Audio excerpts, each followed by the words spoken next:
I've got four. I'm 40-17 against the spread right now after 2 weeks into it. Well, really 2 weeks and a half a week, I guess. So the Yeah. week zero. And then you are fourth at 38-19. So we're neck and neck. I mean, anything could happen. You know how this thing goes. There's no guarantee that I'm going to stay first. So if you don't know about it, go check out our Facebook page, and there's some posts on there that'll have the link for our group. I think the Yahoo group is 1758. I want to say 1758 or 1753 actually, and the password is Dabo. So if you want to jump in on our college football pick'em over on Yahoo, I know you'll be like 2 weeks late, but hey, if you get a good string of good wins and good picks, then you could catch up with us. So it's no big deal there. But Marty Bruce is asking, have I ever spoke to Brent Venables at a past recruiting wrap up? I told you, Marty, that we're not going to talk about this on my show. Maybe if you start a show, you can have me on as a guest, and then we'll talk about it there. All right? So thank you for that. How sketchy was the safety turned penalty turned whistle before the snap? Yeah, Alan, what was the consensus at the game? Because it was like you didn't even know Yeah. what to think at home, and then before you knew it, it was like, well, it didn't hurt Clemson, right? So moving on. Yeah. So we'll take it, right? It was really weird. We weren't exactly sure what was going on. Obviously, we saw the safety signal come up, and then they said they blew a whistle. I never heard a whistle, but again, I wasn't really paying much attention. The crowd was kind of loud. It was actually funny. The crowd had kind of gotten loud at the end of the game. Near the end of the game, they kind of come back to life a little bit. But I'm not surprised. I mean, goodness gracious, you saw the catch where the guy's foot, 5 inches out of bounds. They called a catch and they said the call stood. So I wasn't really surprised with anything from the refereeing crew after that one.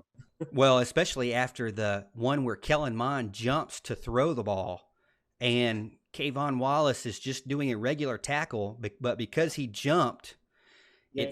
it hit him in the knee, and they called a personal foul on it, or a roughing the passer or whatever. I thought that was ridiculous, or hit below the waist or something. I don't know. I don't even know what you call it. Hit to the Yeah, legs. Dabo thought it was ridiculous too because he gave him an earful. Yeah, it was ridiculous. But let's get over. All right, so segment number 3 Mhm. is our week 3 picks against the spread. Basically, we look at the spread that's come out on ESPN and all these big sites, and we just kind of go through. We focus on ACC teams and top 25 versus top 25 teams. I didn't see any top 25 versus top 25s. I thought I saw one. Alabama is playing South Carolina, but then I remembered that they're not a top 25 team, so I took that off. But we're going to talk about ACC teams and top 25 versus top 25 teams. Really, right now, ACC teams. So let me get you started. We kind of run through it pretty quick. Take down notes because obviously Alan and I know what we're talking about, and we're geniuses here. We're killing it. And all right, so North Carolina at Wake Forest. After North Carolina coming in 2-0 and doing so well for the first 2 games of the season, Wake Forest has got a gunslinger behind center, and they're actually giving 3 points to North Carolina. What do you got? I'm taking Wake Forest -3. I think you said it was 3. It was 2.5 when I wrote it down here, but I'll take them 3 as well. I just think this. I don't want to say fairy tale beginning for UNC has to come to an end because it's just 2-0. All right, but hey, they're far ahead of where people thought they were going to be. I mean, this was not a good football team on paper. Beginning of the year, Mac Brown's first year, but hey, I'm taking Wake Forest to end it at -3. Well, I don't know, man. I'm going to go with North Carolina, the return of the Mac. I'm going to stay with him and see how long he can ride this out. I'd love to see an undefeated North Carolina and Clemson come to town and just tear them up. I'd love to see that. So I'm going to go with North Carolina and see what happens. The next one up is Kansas at Boston College. I actually looked at the Football Power Index, and there's like a sliver, a 0.3% chance that Kansas wins this game. So, it looks like Boston College is going to take it to Les Miles over there. What you got? The Boston College is actually -21.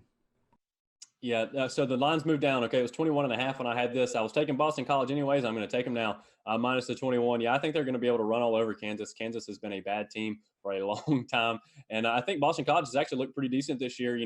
I think it's a bad matchup for Kansas, and I think Boston College is going to be able to pretty much do whatever they want. I completely agree with you on that one. Kansas just lost to Coastal Carolina 12-7. Yeah. And BC is scoring 40 points per game right now with behind a really good running back. So I'm going BC on that one, given 21 points away. Next one's up is Pittsburgh versus Penn State at Penn State. Penn State is giving 17. Who you got there?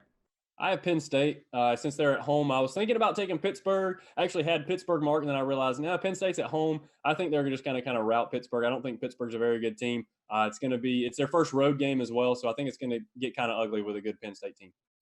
Penn State started off the first 2 weeks really well, and I think they will, because they're able to score so often and so frequently, I'm going to go with Penn State as well. North Carolina State at West Virginia. Even though North Carolina State started the season off pretty strong, they're -6.5 to West Virginia. -6.5. Okay. I actually took West Virginia when the line was 7, which is odd because West Virginia has looked absolutely atrocious this year. All right, but they're at home. West Virginia just got punked by Missouri, so I'm looking for them to rebound against the Wolfpack and maybe give their fans a little something to scream about. So I took them at +7. I might as well just still take them at 6.5. So give me West Virginia +6.5. I'm actually going to go the other side. I feel like if they can't, if Missouri just stifles them and runs and just Kelly Bryant just passed all over them, I think NC State's going to be able to do the same. They're scoring a lot of points right now too, so I got NC State, even though I hate saying that. Okay, we got a couple of off games here. Furman at Virginia Tech. Alan, I'm going to run through these. I'm guessing we're picking Virginia Tech on that. Citadel at Georgia Tech. I'm guessing we're picking Georgia Tech on that. That's another off. One that's off, Bethune-Cookman at Miami. We're going to take Miami there, so no upsets at all for me. I'm guessing you're on the right track with that too, right? I am. I do think that Virginia Tech Furman game could be a little closer than people think, though. But I'm going to take Virginia Tech to get the win. Louisville at Western Kentucky. This one's kind of interesting because they're giving 10 points to Western Kentucky, but Western Kentucky's been putting up some points themselves against some okay, teams. Louisville had a good showing against Notre Dame at the start, but then they kind of fell off. But they're rushing the ball really well. What do you think about that one? I'm going to take Louisville as well. I'm just not sold on Western Kentucky. Not that I should be, anyways. They're not a very good team. I think back in the day they had a pretty prolific passing attack at one point, but Louisville looked decent last week. I'm going to take them in the 10 points. Yeah, I picked Louisville as well, so we're kind of on the same track here. Duke at Middle Tennessee. Duke giving 6.5. What you got? I'm going to take Duke. I hate, but it goes against my very core to pull for Duke in any type of way, but I guess I'm going to have to. So I'm going to take Duke and Cutcliffe to pull the win out by more than 6.5 points or whatever the spread you said was. So I'm going to take Dukies to win this one. All right, and then to wrap it up for ACC games, before we get into the Clemson versus Syracuse preview and prediction, Florida State, that old FSU team that just can't seem to get it together, maybe losing their coach after all this craziness, at Virginia. So they have to travel to Virginia. Virginia's giving 7 points. Who you got? Well, honestly, at the beginning of the year, I probably would have taken Florida State plus the points, but after watching Florida State, can you really take them here? I mean, Virginia's looked like a pretty good football team. I think they're going to have a good season, and Florida State looks like an absolute dumpster fire. I think you have to take Virginia in the points. That's not to say Florida State can't cover. Vegas knows what they're doing. That's why they have all those big buildings out there. But I'm going to take Virginia minus the 7. What's crazy is that Florida State, again, comes out strong and can pass all over anybody, can run all over anybody, but then it's like they go into halftime and eat a hamburger, come out, and they're like, forget it. We won't play the rest of the game. No big deal. And they definitely can't stop anybody. So even if they can get, even Blackman can get 300 yards and Cam Akers can get 100 yards rushing, they can't stop anybody. They can't even stop Monroe. So I say you got to go with Virginia there. They've got a legitimate good quarterback in the ACC and a good running back, so I'm going with Virginia there.